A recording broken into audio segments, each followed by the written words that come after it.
দেখেন এটা হলো হিন্দু মন্দির। আমরা এখন বর্তমানে হিন্দু মন্দিরের সামনে। দেখেন, কখনো হিন্দুদেরকে অবহেলা করবেন না, ওরাও আমাদের মতন মানুষ। দেখছেন,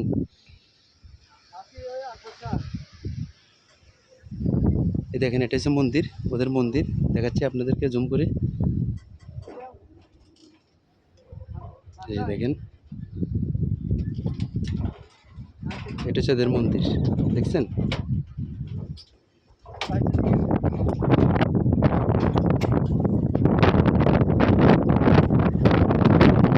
দেখছেন, এখানে ওরা একটা আসন পাচ্ছিল, আসনটা বহুত পাহাড়ের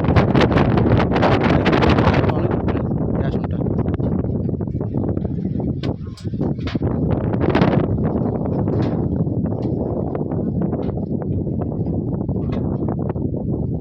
দেখছেন, অনেক উঁচুলে, অনেক উঁচুলে, পাহাড়ের অনেক উঁচুলে এই মন্দিরটা।